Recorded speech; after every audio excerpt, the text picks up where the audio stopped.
सेव्यमान पावनङ्घ्रिपङ्कजं व्यालयज्ञसूत्रमिन्दुशेखरं कृपाकरं नारदादियोगिवृन्दवन्दितं दिगम्बरं काशिकापुरादिनाथ कालभैरवं भजे।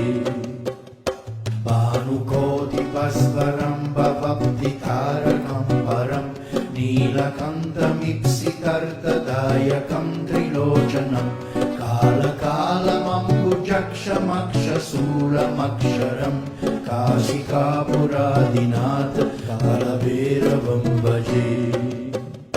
शूलतङ्कपासदन्तपादिमादिकारणं श्यामकायमादिदेवमक्षरं निरामयं भीमविक्रमं प्रभुविचित्रतङ्गवाप्रियं काशिकापुरादिनाथ कालभैरवं भजे। मुक्तिदायकं प्रशस्तचारुविग्रहं भक्तवत्सलं स्थिरं समस्तलोकविग्रहं विनीवनं मनोज्ञहेम किङ्किणीलसत्कृतिं काशिकापुरादिनाथ कालभैरवं भजे। धर्मसेतुपालकं त्वधर्ममार्गनाशकं कर्मपाशमोचकं सुशर्मदायकं विभुं स्वर्णवर्णशेषपाशशोभितङ्गमङ्गलं काशिकापुरादिनाथ कालभैरवं भजे। रत्नपादुका प्रभाभिरामपादयुग्मकं नित्यमद्वितीयमिष्टदैवतं निरञ्जनं मृत्युदार्पणासनं करालदंस्त्रमोक्षणं काशिकापुरादिनाथ कालभैरवं भजे।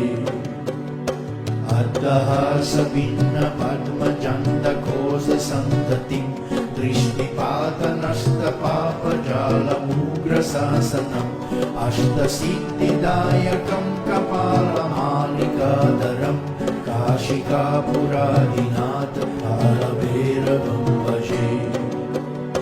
भूतसङ्गनायकं विशालकीर्तिदायकं काशीवासिलोकपुण्यपापशोधकं विभुं नीतिमार्गकोविदं पुरातनं जगत्पतिं काशिकापुरादिनाथ कालभैरवं भजे।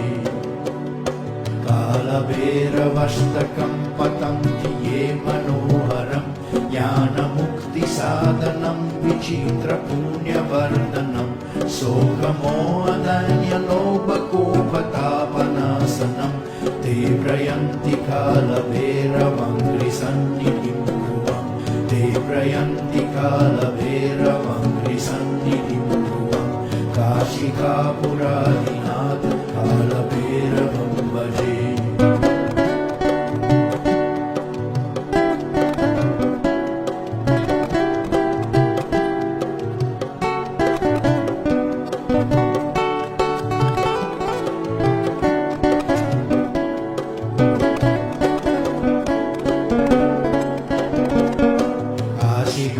काशिकापुरादिनाथ कालभैरवं भजे।